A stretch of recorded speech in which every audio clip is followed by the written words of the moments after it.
hoy vamos a hablar de libros que, bueno, no sé si tienen que ver con el campo. Yo tengo aquí mis dudas, pero bueno, están en la mesa Angélica Tanarro, que nos lo va a contar estupendamente, y Gustavo Martín Garzo, que también. Angélica además va a tener doble personalidad hoy porque, por bueno, problemas personales, Elisa Victoria no ha podido venir, entonces va a tener dos papeles. Pero ella es capaz de eso y demás, así que no tiene Tenía que ningún haber tenido problema. una careta y en el momento de ser Elisa ponérmela, pero bueno, de momento. Bueno, pues buenas tardes. No sé si esto está en marcha, ¿sí? Vale.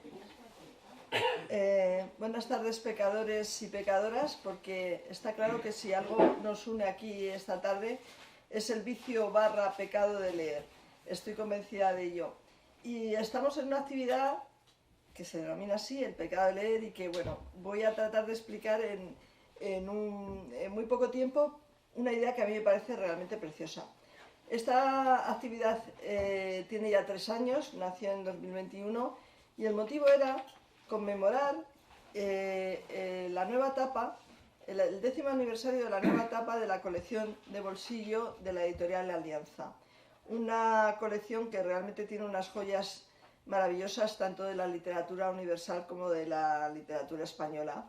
Y eso siempre es de agradecer. Está aquí Pilar Álvarez con nosotros, que es una de sus responsables, y hay que decir enhorabuena porque realmente es una colección preciosa. Y entonces la forma de conmemorarlo es con un tema genérico, que en este caso, este año, es el paraíso, pero que cada año ha tenido un tema. Se va recorriendo diversas librerías en ciudades españolas, y esa exploración del catálogo se hace a través de una pareja de escritores, porque al fin y al cabo, ¿qué son los escritores sino unos grandísimos lectores? Entonces es la mirada de los escritores sobre 2 libros que ellos eligen de ese catálogo. En esta tercera edición, como digo, el tema genérico es el paraíso, y en cada ciudad tiene un tema propio, y el tema propio de esta ciudad es el campo. Decía Estrella que ya no sabía muy bien lo del campo, el paraíso y tal, y yo le explicaba, mira, es muy fácil, porque yo cuando lo vi pensé, mira, esto realmente está hecho como para mí, porque para una niña de ciudad que nació en Madrid, se crió en Madrid, y el campo era el paraíso realmente, ¿no? O sea, cuando yo decía la palabra campo, y pues era el lugar de la libertad, el lugar donde pasaban cosas maravillosas, como por ejemplo ver una vaca viva. O sea, algo que a lo mejor para un niño de campo era muy habitual, para unos niños en una ciudad llena de tráfico, de todas las restricciones, el campo de repente era el espacio de la libertad, el espacio del paraíso. Pero además me parece que también está muy bien por otra cosa, porque yo creo que los lectores, en el fondo, el paraíso, también, aparte de los paraísos físicos y mentales, los paraísos soñados, también son los libros y las lecturas, ¿no? El paraíso al final es siempre un libro o un escritor. Y bueno, en esta ocasión, como todos sabemos, los invitados eran Gustavo Martín Garzo y Elisa Victoria. Y bueno, pues un problema familiar le ha impedido a Elisa trasladarse hasta aquí, y yo voy a tratar de ser Elisa durante un ratito. Y bueno, la voy a presentar también un poco para los que no la conozcamos mucho, ¿no? Ella es sevillana, de 1985, y la conocimos y fue la verdad una sorpresa para mí muy agradable, lo confieso, a través de su primera novela, Voz de vieja. Esa novela en la que una niña tiene que un poco que madurar a la fuerza, cosa que por cierto les pasa a muchos niños, ¿no? Hoy en día con determinados problemas. Y bueno, lidia con el mundo con un desparpajo y con una extraña madurez. Y bueno, para mí es el relato de una persona que realmente demuestra que tiene una capacidad torrencial para la literatura, ¿no? Después de esa novela llegó Evangelio, y Evangelio viene a sumarse también a 2 libros de relatos de esta autora, Porn and Pains y La sombra de los pinos. Bueno, Elisa también ha colaborado en numerosas revistas especializadas, sobre todo en muchos fanzines. Y bueno, luego hablaré de los libros que ya ha elegido, y luego pues está Gustavo. Entonces, presentar a Gustavo, mi amigo, mi vecino, mi admirado escritor en Valladolid, no sé si es un absurdo o una impertinencia, pero bueno, lo que sí que me parece pertinente es recordar, aunque sea con unas torpes palabras así muy deprisa, parte de su trayectoria, porque al fin y al cabo es como darle las gracias por esos libros maravillosos que de vez en cuando nos regala, ¿no? Yo creo que a Gustavo casi todo el mundo, aunque él ya había publicado y además había publicado ya algún libro que a mí me gusta mucho, pero un poco todos le conocimos en ese año 94 en que le dan el Premio Nacional de las Letras por El lenguaje de las fuentes. Después de ese premio pues vino el premio Nadal, el de la crítica, el de Castilla y León de las letras, en fin, un montón de reconocimientos. Pero lo más importante no eran los reconocimientos, sino esos libros que provocaban los premios, ¿no? Esos libros que nos iba dando año tras año y que eran historias maravillosas, no sé, el pequeño heredero, La princesa manca, Marea oculta, El cuarto de al lado, No hay amor en la muerte, La rama que no existe, decenas de historias traducidas por otra parte a decenas de idiomas, ¿no? Hasta llegar a un libro como El árbol de los sueños. A mí este libro y este título, El árbol de los sueños, me parece que tiene mucho que ver con la obra de Gustavo, porque yo la veo como un árbol en cuyas ramas cuelgan los sueños que esperamos encontrar en un libro y dejarnos seducir por esos, ¿no? Yo creo que Sherezade encontró un alter ego en el que reencarnarse y está aquí con nosotros, tenemos la suerte de conocerle y a mí me parece que, bueno, es un lujo contar con él. Además, él ha elegido, es curioso porque los dos autores de esta tarde, cada uno de ellos ha elegido un libro que a mí me parece que ha sido como uno de los libros de mi vida, ¿no? Gustavo ha elegido la antología de Emily Dickinson, que para mí es un amor permanente que tengo ahí en casa, y un texto del gran Peter Hanke, que vamos a decir, él luego nos contará por qué, que se titula El ensayo sobre el loco de las setas. Y bueno, como a mí ahora me toca ser Elisa Victoria, a través de las notas que nos dejó, porque cuando la pobre, porque todo fue como muy repentino, ¿no? Y entonces cuando vio que no podía venir, bueno, la idea era estar presente de alguna forma, ella eligió otro libro que para mí es fundamental, que es Claros del Bosque, de María Zambrano, mi adorada María Zambrano, y luego Los cosacos de León Tolstoy. Ahora cuando lea sus notas se darán cuenta del porqué de esta dicotomía también que tiene que ver con cómo podemos ver el campo, ¿no? Entonces ahora, cuando hablo en primera persona, no soy yo.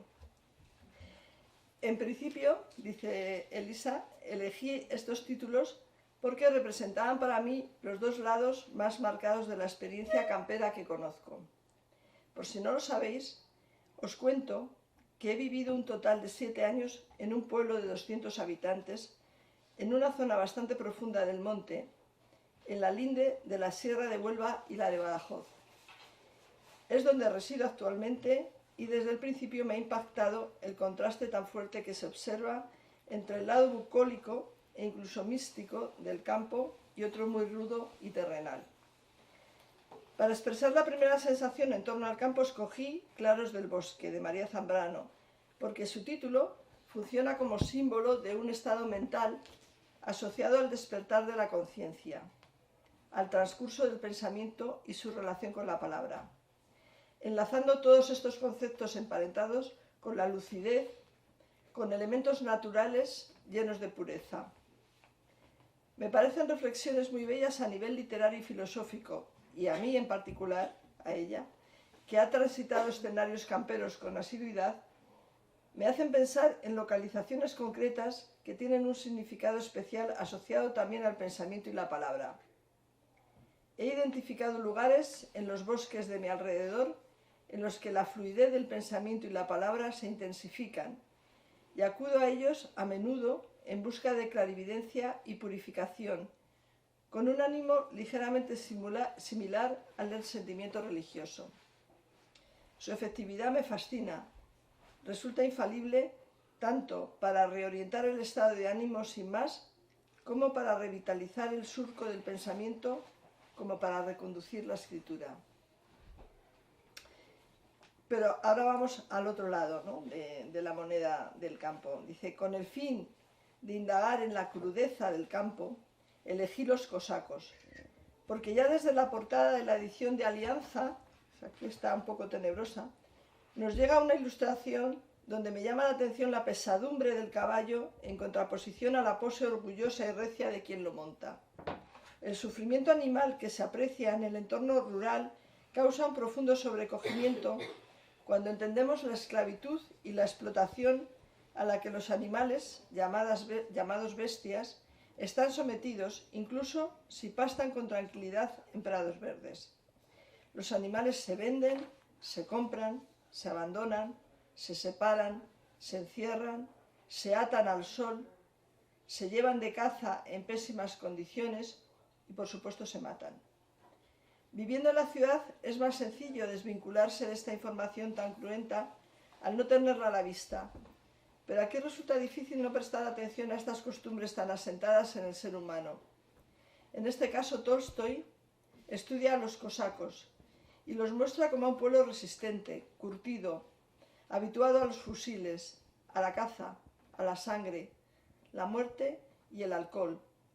Con cierta admiración que en parte comprendo, porque la forma en que los considera puros y elegantes implica una crítica al estilo de vida aristócrata y artificial asociado a la ciudad. Como veis, un montón de matices, ¿no? Es una riqueza.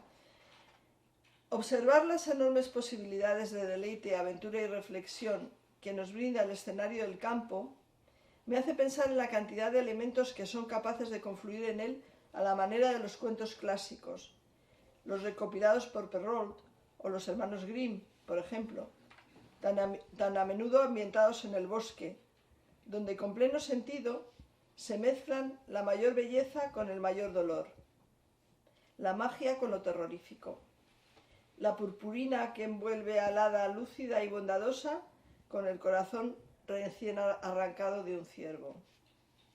Siguiendo el vocabulario lleno de pureza de María Zambrano, cuando habla del asombro producido por las figuras impresas en las mariposas, las plantas y los insectos, me doy cuenta de que en mi propia obra la belleza y el terror se vinculan de manera recurrente a través del elemento del caparazón, justo por la fascinación que puede generar y lo fáciles que son de destruir para el ser humano. Como amante férrea de las contradicciones brutales de los cuentos clásicos que me llevaron a adorar tanto la literatura cruenta como la potencia moral del lenguaje más delicado, os invito a experimentar la lectura del campo en toda su ancestral plenitud. Pero si lo transitáis con vuestros propios pies, que sea velando por el bienestar de los animales y las plantas, que ya bastante sufren, porque incluso el más sensible de los cazadores retratados por Tolstói es también un asesino, y maravillaos, desde vuestro respetuoso refugio, en cómo las luciérnagas sobrevuelan las espinosas zarzamoras. Y esta imagen la dejo aquí suspendida y pasamos e invito a Gustavo que nos hable de su propia lección, de los dos libros que él ha elegido y luego al final, a modo de ilustración, él leerá también un fragmento y yo también de los libros. Bueno, pues muy buenas tardes a todos. La verdad es que esas reflexiones de Elisa Victoria, es decir, son lo suficientemente sugerentes como para que uno quiera hablar, digamos, a partir de ellas, ¿no? Y se olvide un poco de lo que tenía pensado decir, ¿no? Me ha interesado sobre todo esa asociación que ella hace entre el mundo un poco de la belleza, de lo paradisíaco y el mundo del miedo, el mundo del terror, ¿no? Claro, cuando pensamos un poco en la naturaleza, esos dos lados siempre aparecen. Ella ha elegido un libro que es un libro de María Zambrano que se titula Los claros del bosque. Los claros del bosque aluden a esos espacios, digamos, naturales que se dan entre los árboles, ¿no? Cuando de pronto uno anda caminando por un bosque y de pronto hay una especie como de albero, como un lugar que simplemente no hay la densidad de vegetación que por aquellos por los que has estado andando, ¿no? Y te encuentras con una especie como de espacio abierto, un espacio, por lo tanto, que se transforma en un espacio de silencio, un espacio de espera, donde inevitablemente al salir de ese bosque brumoso, ¿no? Inevitablemente tienes el sentimiento de que algo tiene que aparecer allí, ¿no? Un lugar de visión, en definitiva. Yo, por ejemplo, cuando he elegido esos dos libros, ¿no? El libro de del poemas de Emily Dickinson, que como le pasa a Angélica, para mí Emily Dickinson es una figura absolutamente central en mi vida, ¿no? Pues puedo decir en mi vida, claro, claro que sí, ¿no? Y que me ha acompañado permanentemente, ¿no? A lo largo del tiempo, desde que la descubrí hace ya muchísimos años, ¿no? Y sigue estando ahí, ¿no? Como una fuente, siempre como de inspiración, alguien a quien recurrir, ¿no? Porque las cosas que te cuentan son tan extraordinarias, ¿no? Y a la vez tan oscuras, porque en la poesía de Emily Dickinson hay también esas dos cosas. Hay ese mundo delicado, lleno de maravillas, ¿no? Pero y a la vez ese mundo, curiosamente, está muy vinculado con la muerte, ¿no? Ella llega a decir en un momento determinado, nombra el ataúd como una casa en la que bueno, a la que uno tiene que llegar, en la que uno tiene que estar, ¿no? Y en cierta forma un poco como si la muerte fuera, como se decía en ese libro también precioso, que es Peter Pan, en un momento determinado se dice la muerte es la mayor aventura. Entonces, misteriosamente ella llega a decir estas cosas, ¿no? Porque la poesía de Emily Dickinson es una poesía llena de misterio, llena de atrevimiento, llena de locura, llena de un encanto absolutamente irresistible, ¿no? Y habla evidentemente de su jardín, porque en Emily Dickinson no está tan presente, digamos, el mundo natural, el bosque, el campo, como el jardín, porque ella apenas abandonó su casa y abandonó ese jardín en el que vivía, ¿no? Y ese jardín, en cierta forma, se confunde, como decía también Angélica, un poco con el mundo del libro, porque para ella hay un poema que no recuerdo ahora exactamente, ¿no? Pero viene a decir que en el fondo un poema es una abeja, es una flor, es decir, un pájaro, y eso es el poema. Con elementos, digamos, de la naturaleza, inmediatamente surgen los poemas que ella quiere escribir, ¿no? Como si fuera el propio jardín el que se los da. Como si ese jardín, en el fondo, fuera un jardín que tiene muchísimo que ver con el lenguaje, que tiene muchísimo que ver con las palabras, ¿no? Antes Angélica citaba ese último libro mío que se llama El árbol de los sueños. Ese árbol, en el fondo, ese título responde a una lectura que yo hago del libro del Génesis, porque el árbol del que yo hablo, ese árbol de los sueños, es en el fondo, desde mi punto de vista, desde ese relato del libro, es un poco el árbol que Yahvé impide a Adán y a Eva tocar, acercarse. Les prohíbe probar sus frutos. Ellos están en el paraíso y entonces les ofrece todo cuanto tiene, pero les dice, bueno, ahí hay, todo esto es vuestro, pero está concebido para vuestro gozo, para vuestro placer, pero ahí hay un árbol que no podéis tocar, cuyos frutos no podéis tocar.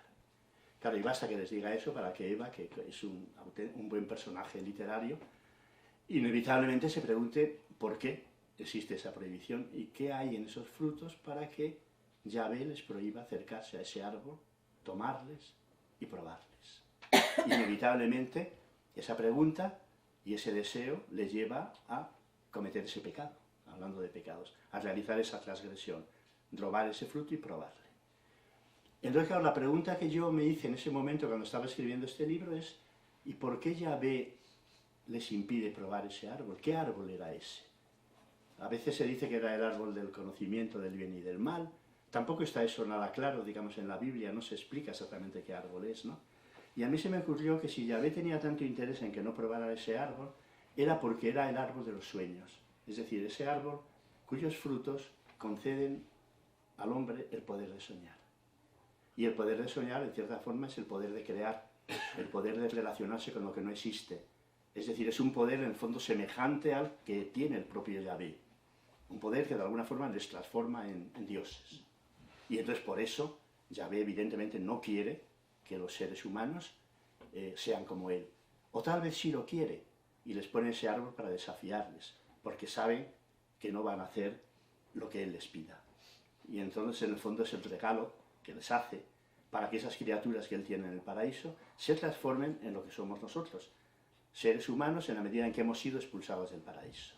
Porque ser hombre, ser mujer, es haber perdido el paraíso. Haber perdido el paraíso es muy importante, porque quiere decir que a partir de ese instante solo viviremos tratando de encontrar la manera de regresar a ese lugar perdido, donde lo teníamos todo, donde podíamos mostrarnos en nuestro mayor esplendor, en los momentos de mayor plenitud, ¿no? Y esa será la búsqueda que a partir de ese instante presida, digamos, al ser humano y, por lo tanto, tenga que ver con todas sus tareas más íntimas, como es la tarea un poco de la creación, ¿no? Pero ese árbol que es el árbol de los sueños es también el árbol de las palabras, el árbol del lenguaje, porque los sueños necesitan contarse. ¿Cómo se transmite un sueño si no es a través de las palabras? Entonces necesitamos, inevitablemente, bien podemos pensar que ese árbol, al tiempo que nos da el poder de soñar, nos da las palabras que necesitamos para contar esos sueños. Por eso es un árbol que los escritores entienden muy bien el sentido tan importante y tan decisivo que tiene, ¿no? A partir de ese momento, entonces, ¿qué hacemos? ¿Qué es la naturaleza? La naturaleza no es exactamente un jardín, porque la naturaleza es el desorden, la naturaleza es el caos, la naturaleza es lo desaforado, aquello que no se puede controlar, ¿no? Eso, de alguna forma, representa el mundo del deseo, el mundo de la pasión, frente al mundo de lo racional, frente al mundo del orden, frente al mundo de lo amoroso que de alguna forma representa para mí el ser humano, ¿no? Entonces los griegos distinguían, los griegos que eran tan sabios, ¿no? Que todo lo descubrieron ellos, ¿no? A ellos se lo debemos todos, ¿sí? Descubrían entre el amor pasión y el amor alegría. El eros y ágape lo llamaban, ¿no? El amor pasión está bien claro, es el deseo puro, el deseo de apropiarnos inmediatamente de aquello que nos apetece, ¿no? Por ejemplo, el apetito, cuando tenemos hambre y queremos comer, entonces inmediatamente si hay algo apetecible, vamos a por ello y lo devoramos, ¿no? Entonces, de alguna forma, la pasión y el deseo pone el énfasis siempre en el sujeto que desea, mientras que ahí aparece una cosa misteriosa, que es el mundo un poco de lo amoroso, ¿no? Que para mí tiene muchísimo que ver con la literatura, porque el mundo de lo amoroso es extraño, porque evidentemente que existe el deseo, porque sin deseo no existiría nada absolutamente, no habría ni historias, ni habría libros, ni habría poemas, pero a la vez el deseo va unido también un poco al cuidado. Más que poner el énfasis en el sujeto que desea, aparece un elemento nuevo que es la necesidad de cuidar aquello que deseamos, aquello que nos gusta, aquello que está allí y que nos reclama y que nos llama, ¿no? Y entonces ahí surge el mundo del amoroso, que en el fondo es el mundo del cuidado y el mundo, por lo tanto, de la alegría. Es de alguna forma hacer entrar el mundo de la pasión en el mundo un poco de la razón. El jardín es una naturaleza ordenada, porque la naturaleza es terrible también. Y hablando de claros del bosque, y hablando un poco del espacio natural y del bosque, yo no puedo evitar acordarme de esa maravillosa historia de la mitología griega, que es el encuentro de Acteón con la diosa Diana, ¿no? Acteón anda por el bosque, es un cazador con sus petros, y en un momento determinado oye risas, gritos, se acerca a ese lugar, separa las ramas, y entonces en un claro, podemos pensar en un claro del bosque, el lugar de la visión, que ve aparecer a la diosa Diana, que está bañándose con sus ninfas alegremente en un arroyo que hay allí, ¿no? Y evidentemente se queda completamente asombrado, encandilado por aquello que ve, y se olvida de que la diosa Diana es una diosa muy celosa de su intimidad, y que no hay nada que la perturbe más que un mortal pueda observarla, y mucho más en un momento, digamos, tan singular como aquel de bañarse con sus ninfas, ¿no? Y entonces, bueno, pero está tan embelesado que no se da cuenta del peligro que está corriendo, y en efecto, en un momento dado, Diana le descubre y le castiga, porque los dioses son terribles, ¿no? Y entonces, ¿de qué forma le castiga? Transforma sus petros, transforma los ciervos, transforma los ciervos en a ver, perdón, qué lío me estoy armando, ¿no? Sí, transforma en perros que le van a devorar, ¿eh? Le transforma en un ciervo, le transforma a él en un ciervo, que hace que sus propios perros, los perros que le acompañan, que son perros de caza, se abalancen, digamos, sobre él y le despedacen y le maten. Bien, claro, podemos decir, bueno, esto es tremendo, ¿no? La naturaleza tiene siempre ese doble lado, ¿no? Y pensar que en el mismo paraíso había una serpiente que es la serpiente que tienta, y la serpiente que de alguna manera desdice un poco lo paradisíaco que hay allí, ¿no? Entonces es extraña esa paradoja, pero bueno, yo creo que lo humano siempre va unido al contradictorio y va unido bueno, a esas parejas, ese dualismo esencial, ¿no? Que hace convivir el mundo de la luz con el mundo de la oscuridad, el mundo del horror con el mundo de la belleza, y el mundo de la vida y el mundo de la muerte, el mundo del sueño con el mundo de la realidad, ¿no? Eso que Elisa en esas notas ve en los maravillosos cuentos de hadas, ¿no? Donde todos estos contrastes aparecen de una manera muy clara, ¿no? Y nos perturban porque pensamos y decimos, bueno, ¿cómo contarle a un niño todos estos horrores? Pero es que el niño vive en ese lugar, ¿no? Vive en ese bosque. El mundo le parece un lugar desconocido y es un lugar donde siempre puede parecer lo inesperado, aquello que no sabe muy bien de dónde puede surgir y qué daño le puede hacer, ¿no? El niño vive en el mundo de la pasión, completamente. Vive en el mundo de la pasión. Pero claro, necesita la razón, que también los adultos le acompañamos para poder poner un poco de orden en ese mundo y poder vivir y poder crecer, ¿no?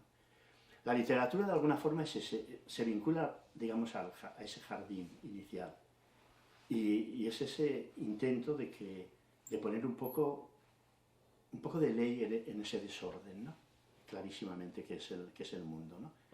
Pero, claro, la naturaleza a la vez es una fuente, digamos, de inspiración, porque la naturaleza es aquello que llamaban los griegos el mundo de la afuera.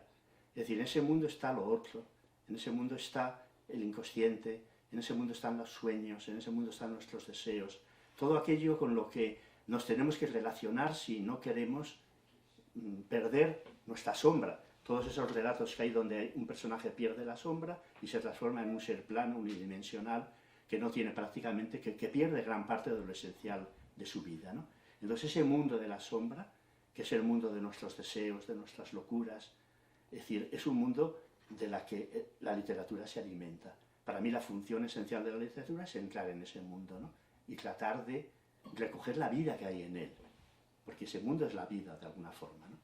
Entonces, pasa una cosa curiosa, y con esto yo no sé si me estoy extendiendo un poco más de la cuenta. Estás en tu tiempo, ¿no? Bueno, pues avísame. Sí. Bueno, pasa una cosa curiosa, que en el fondo, si lo pensáis bien, hay una frase que a mí me gusta mucho de este filósofo Wittgenstein que decía: todo lo que sabemos es gracias a la naturaleza. Bien, esta frase tan contundente, yo creo que actualmente no tiene ningún sentido, porque el hombre y la mujer actual, cosmopolitas y urbanos, se han separado de la naturaleza como nunca ha estado separado el ser humano del mundo que les rodeaba. Es decir, incluso la naturaleza actualmente, incluso aquellos que la cantan y que dicen qué maravilla, ¿no? Y que van allí pues, a ver los ríos, a asistir a la puesta del sol, en el fondo no deja de ser como un telón de fondo muchas veces de nuestras excursiones dominicales, ¿no? Fundamentalmente, ¿no? No siente, ni el hombre ni la mujer actual, sienten que la naturaleza guarde misterios que le están destinados. El hombre en la antigüedad pensaba que las fuentes, que los ríos, que los árboles, que los animales, ¿no? Guardaban mensajes que tenían que aprender a escuchar. Y fijaros que, por ejemplo, en el mundo de los cuentos es muy normal esto, es muy normal que los animales hablen, es muy normal que la naturaleza esté animada y sea capaz de contar cosas, digamos, a la gente que, digamos, que se interna en ella, ¿no? Todo esto se ha perdido. Hay una película que a mí me gusta mucho, una película maravillosa del director iraní Abbas Kiarostami, que se llama El sabor de las cerezas. No sé si la habéis visto. El sabor de las cerezas es... Los habituales de Senici la hemos visto todos. Sí, es una preciosidad de película, bueno, como todo el cine de este hombre, ¿no? El sabor de las cerezas cuenta la historia de un bedel que decide suicidarse porque para él la vida no tiene absolutamente ningún sentido, pero entonces él no se atreve a suicidarse él mismo, porque eso supone un gran pecado, ¿no? Y es un desafío a las leyes de Alá, ¿no? Y entonces decide encontrar a alguien que, bueno, sí, bueno, vamos a ver, espera, estoy Se nos cruzan las leyendas. luchando con mi memoria, ¿no? No, no es que no quiera, él decide suicidarse, pero hay algo que los musulmanes no pueden admitir y es como que su cuerpo queda sin enterrar. El cuerpo tiene que volver a la tierra. Y entonces él se da cuenta de que si se suicida, tiene que encontrar a alguien que recoja ese cuerpo y que le entierre, que le devuelva, digamos, un poco a la tierra. Y bueno, la película es el recorrido que hace, como se lo va diciendo a una serie de personas, primero a gente que conoce y luego ya desesperado a gente que no conoce, tratando de encontrar a alguien que le rinda ese último servicio. Naturalmente no lo encuentra, porque en el momento que le dicen esta horripilancia, pues la persona a la que se lo pide le dice que ni hablar, que eso él no lo puede hacer, que cómo va a hacer ese disparate, etcétera, ¿no? Bueno, entonces, él ya entonces un día dice, bueno, ya me da igual, ¿no? Es decir, decide cómo ha pensado suicidarse, se sube a un cerezo, dispuesto a colgarse del cerezo, y entonces, ¿qué pasa? Se encuentra con que ese cerezo está lleno de cerezas, unas cerezas extraordinarias, ¿no? Y entonces se las queda mirando, y entonces coge una cereza y se la lleva a la boca, la prueba, y no solamente eso, sino que de pronto una serie de niños se acercan y como ven que está en ese árbol y puede alcanzar las cerezas, le piden que se las dé. Y entonces él da esas cerezas a los niños. Y ese acto, ese sencillo acto de encontrarse en ese lugar, el encuentro con esos frutos rojos, preciosos, ¿no? El hecho de que los niños se los pidan y la alegría, digamos, que le proporciona, de alguna forma le devuelve a la vida y le hace renunciar a la idea de suicidarse. Ese es un hombre antiguo que pertenece a ese mundo en el que todavía la naturaleza le decía cosas, claramente, ¿no? Entonces, en esos momentos para nosotros las cerezas pueden estar en nuestro plato, pero no en nuestra imaginación. No tienen ese poder simbólico de decirnos cosas, ¿no? Tal vez, yo recuerdo cuando éramos niños, vuelven a estar en nuestra imaginación, cuando cogíamos esas dos cerezas que estaban unidas y nos las poníamos en las orejas como si fueran unos pendientes, ¿no?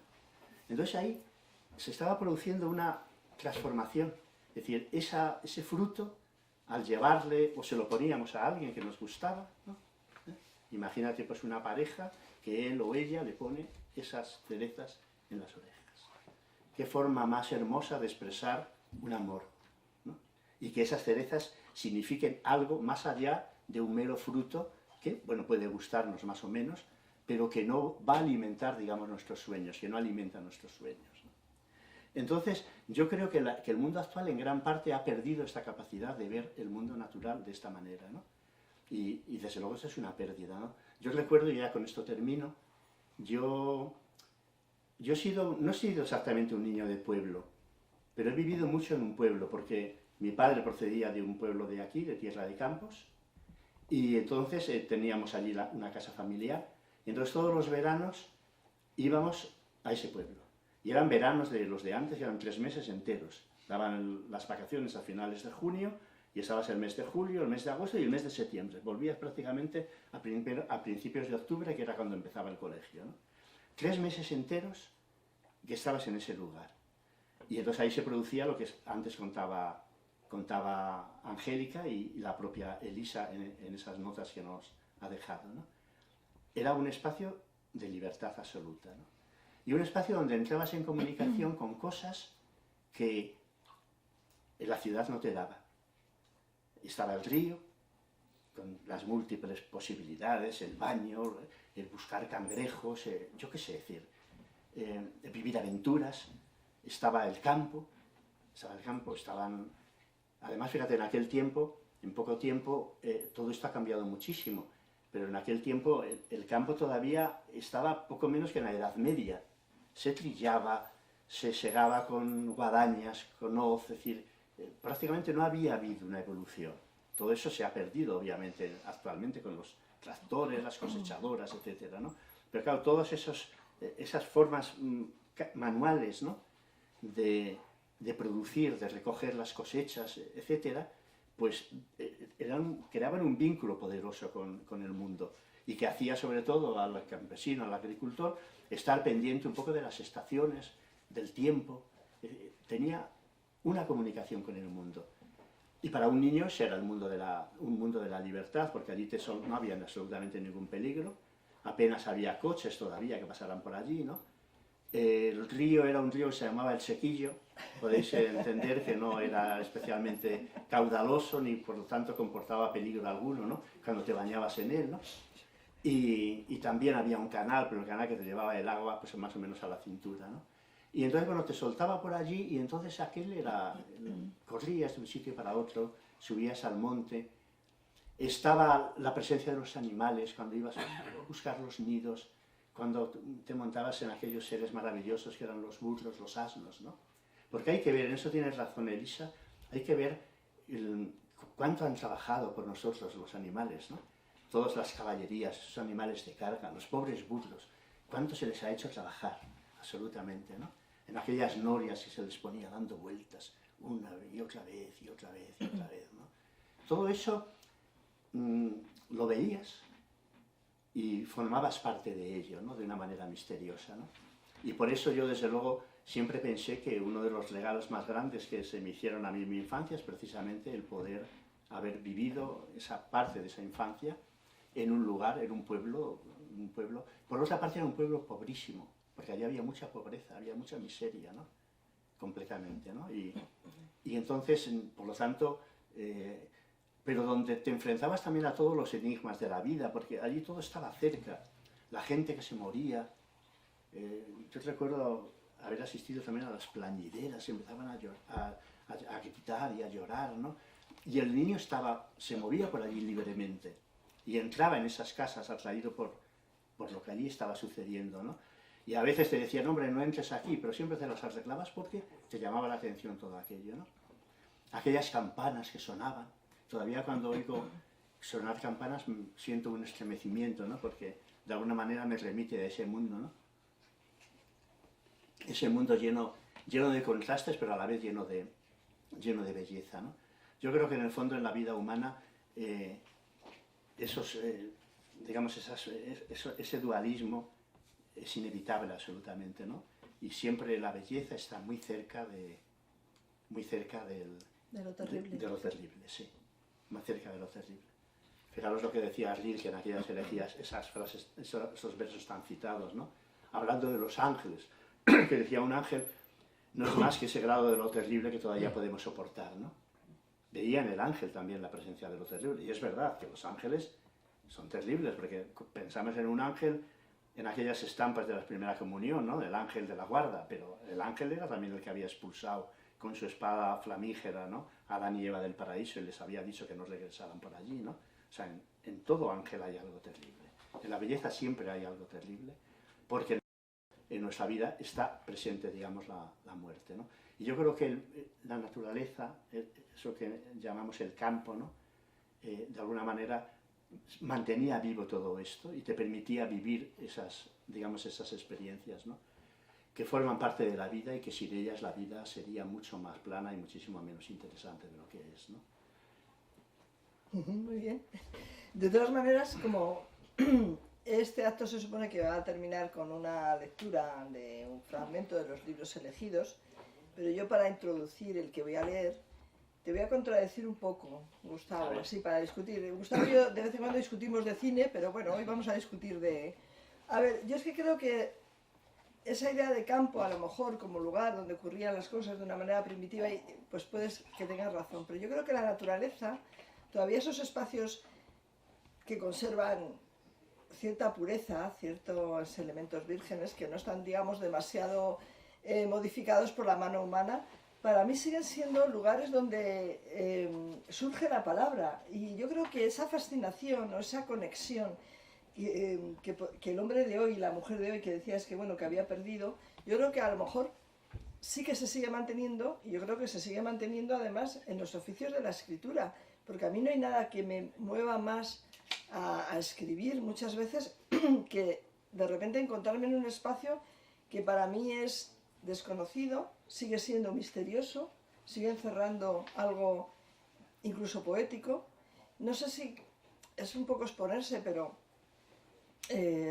recuerdo, por ejemplo, estar en un lugar paradisíaco por la soledad, no porque fuera un lugar lejano ni nada, y estar bañándome en el mar, yo sola, de pronto, en un atardecer, y de repente venir un cormorán, posarse y no asustarse de mi presencia y estar allí un rato, con la única presencia de un cormorán. Y era la sensación de decir, bueno, si yo de esto no soy capaz de expresar con alguna palabra, es que no valgo para, para la escritura. No sé, y he subrayado mientras hablabas una frase que además a mí cuando me la mandó Elisa me hizo pensar, ¿no? en esta, cómo la naturaleza tiene esos signos que son las palabras, ¿no? Que para los escritores lo más importante que tenemos son las palabras, y la naturaleza de alguna manera misteriosa nos las proporciona inesperadamente. Y ella también decía, he identificado lugares en los bosques de mi alrededor en los que la fluidez del pensamiento y la palabra se intensifican, y acudo a ellos a menudo en busca de clarividencia y purificación con un ánimo ligeramente similar al del sentimiento religioso, ¿no? Bueno, pues para esta experiencia es muy similar cuando consigues estar en esa conexión, ¿no? con la naturaleza, sí. Que yo creo que además es lo que vemos en los poemas de Emily Dickinson y los que vemos en libros como Claros del bosque de María Zambrano, que además hay como un cierto, ella no era muy religiosa precisamente, Emily Dickinson digo, pero la forma que se refería a los insectos, a las flores que ella veía en su jardín, había algo de panteísmo, ¿no? Y luego he recordado, a propósito de lo que decías de la muerte, ese maravilloso poema de Dickinson que dice, morí por la belleza, que ella ha llegado a la tumba y tiene al lado la tumba de otra persona, y él le pregunta, ¿y usted por qué murió? ¿No? Dice, yo morí por la belleza, que me parece, no sé, de las cosas más impresionantes que se pueden decir, ¿no? Y está pensando en que todavía su nombre está visible en la lápida, ¿no? Pero que llegará un momento en que el musgo, o sea, la naturaleza, se cobrará su precio y borrará su nombre de la lápida. Bueno, me parece una de las cosas más maravillosas. Y en los fragmentos de María Zambrano que ha elegido Elisa, hay uno que tiene que ver precisamente con esto, con los signos, ¿no? Que para mí son la fuente de las palabras. Y se llama así, los signos naturales. Y lo voy a leer, ¿vale? Dice, la atención a los signos no humanos está encerrada en el hombre histórico dentro de la atención que concede a las circunstancias, sin que se pare mientes en que las circunstancias pueden ofrecer una cierta revelación acerca de los elementos que las configuran, perdón por esta voz horrible, y que nos piden ser salvadas, según Ortega y Gasset, que las descubrió como depositarias de razón a rescatar del logos oculto. Y así hay que sorprenderse a sí mismo en el asombro ante la evidencia del signo natural, la figura impresa en las alas de la mariposa, en la hoja de una planta, en el caparazón de un insecto y aun en la piel de ese algo que se arrastra en todos los seres de la vida, ya que todo lo viviente aquí, de algún modo, se arrastra o es arrastrado por la vida. Signos que no pueden constituir señales ni avisos, y que si nos remitimos a ese aviso del puro sentir que vive envuelto en el olvido en todo hombre, se nos aparecen como figuras y signos impresos desde muy lejos y desde muy próximo, signos del universo.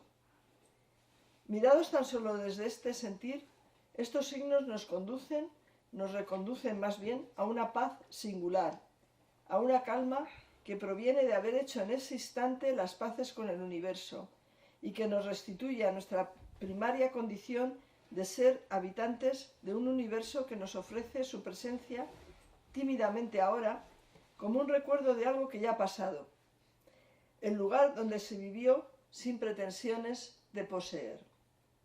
¿Sucedió alguna vez el que los seres humanos no habitaran en ciudad alguna? Pues que ciudad puede ser ya la cueva, el rudimentario palacito. Ciudad es todo lo que tiene techo. Y al tener techo, puerta. Un dintel y un techo, una habitación donde solamente su dueño y los suyos y los que él diga pueden entrar, por escaso abrigo que proporcione. Ya ese hombre ha trazado un límite entre su vida y la del universo, una frontera. Bueno, en parte sí, te da la razón también, dicho sea de paso. Sí, no, claro, no, sí, estoy de acuerdo completamente en lo que dices tú, Noci, porque es verdad que eso un poco cuando he citado yo esa historia de Acteón, ¿no? Básicamente, a mí me parece que Acteón tiene muchísimo que ver con el poeta, ¿no? Es el que llega a un espacio de visión. O sea, el que ve algo que está más allá de lo que puede explicar. Yo lo relaciono más que con las palabras, más con el silencio.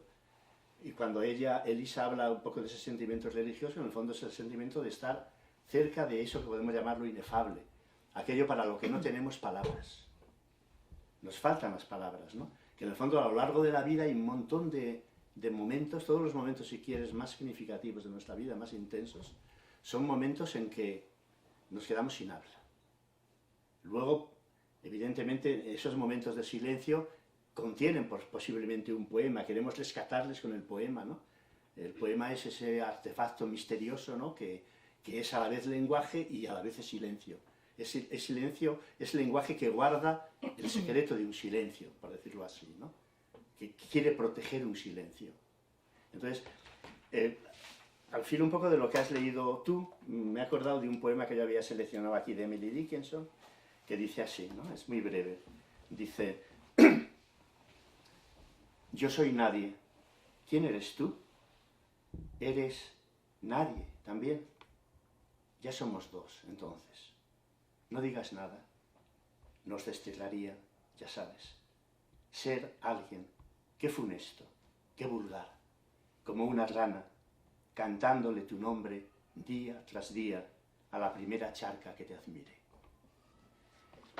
Claro, esa voluntad, por lo tanto, de desaparecer, de ser nadie, de abandonar tu propio yo, de abandonar todo lo que eres, de despojamiento, ¿no? Claro que es verdad que en el mundo natural te produce este tipo de sentimientos, ¿no? Son como restos del paraíso que de pronto llegan a ti, ¿no? Y te producen esta especie de trastorno, ¿no? Que no sabes explicar ni con lo que no sabes muy bien qué hacer, ¿no?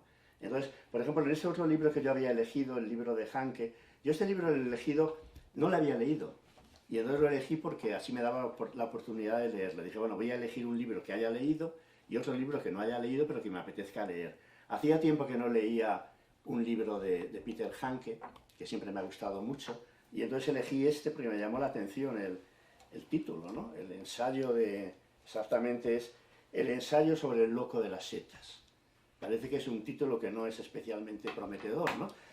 Y sin embargo, bueno, pues es extraordinario porque el loco de las setas es alguien que en un momento determinado es un personaje que, tal como cuenta Hanke, que él le ha conocido, que incluso había sido, vamos, le conoció desde que era un niño, y en un momento determinado de mayor coincide con él, y entonces este es un hombre que, bueno, sale al bosque a pasear, ¿no? Y se aficiona, digamos, a las setas, pero hay un momento en que sucede algo que es una especie como de revelación. Entramos también en el terreno casi como religioso, como lo de Saulo, ¿no? Cuando se cae del caballo, ¿no?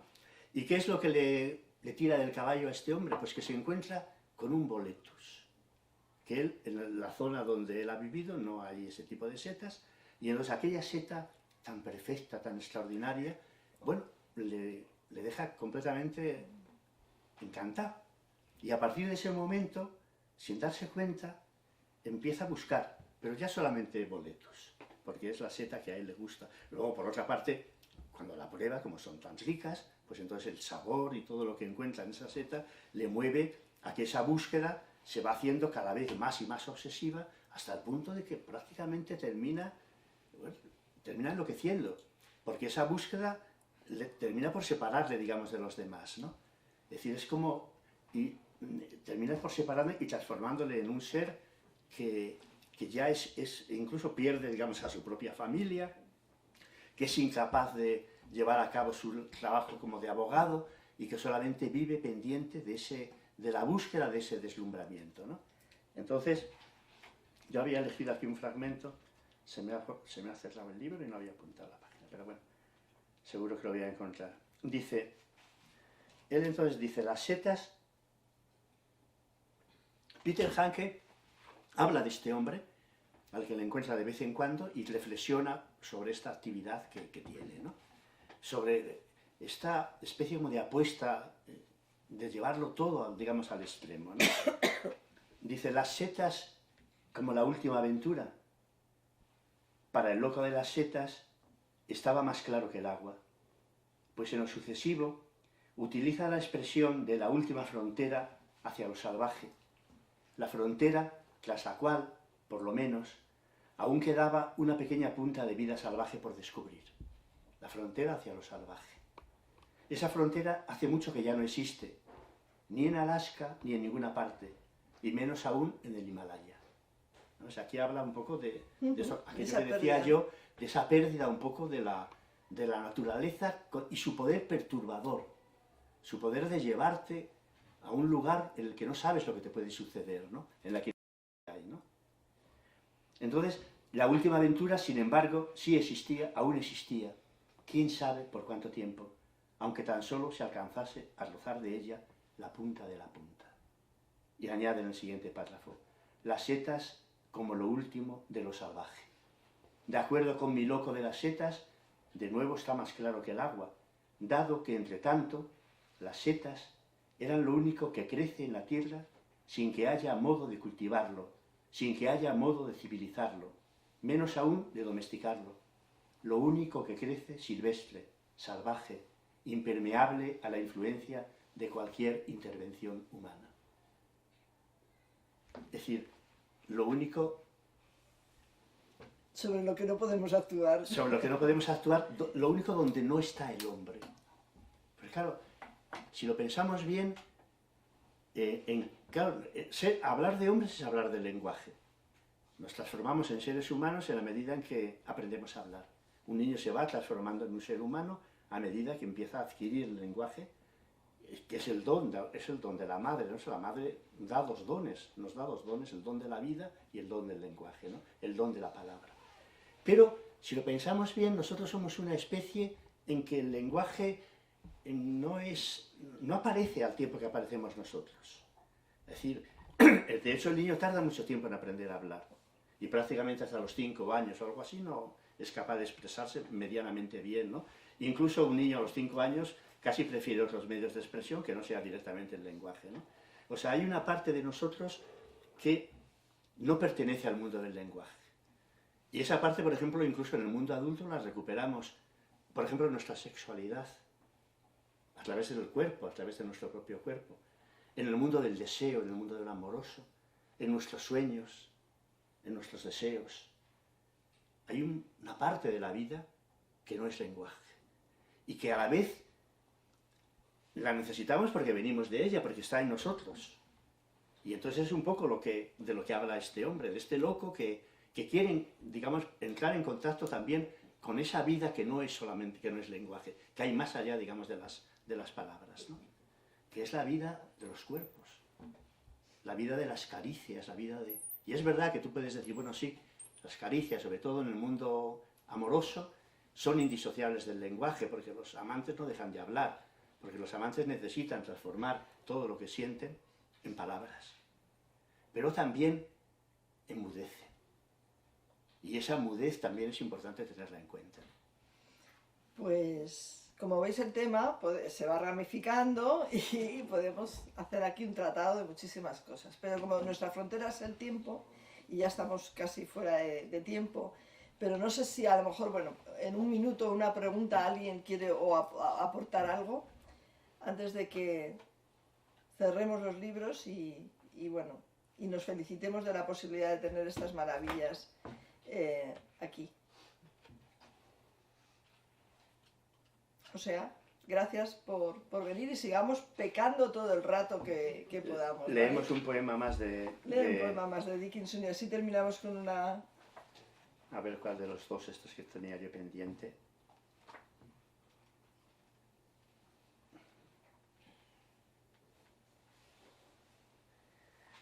Vale. Los poemas de Emily Dickinson son rarísimos, ¿eh? Son los poemas más extraños que se han escrito nunca, ¿no? Más hermosos y más extraños. Cedida, he dejado ya de pertenecerles. El nombre que hicieron caer sobre mi frente con el agua de la iglesia del pueblo no ha de usarse más desde ahora. Pueden ponerlo junto a mis muñecas, con mi infancia y las bobinas de hilo que también he dejado de enhebrar. Bautizada antes sin la opción de elegir, pero esta vez consciente de la gracia ante el nombre supremo, llamada a toda yo, el creciente desciende y llena el arco todo de la existencia con una pequeña diadema. Mi segundo rango, el primero era insignificante, me coronó con alarde sobre el pecho del Padre. Reina casi inconsciente, pero esta vez preparada, erguida, con poder de elegir o rechazar, yo elijo solo una corona. Qué hermosura es el sentimiento de plenitud de alguien que se siente sin que pueda explicar por qué, que lleva corona. Muy bien, muchas gracias a todos. Muchas gracias.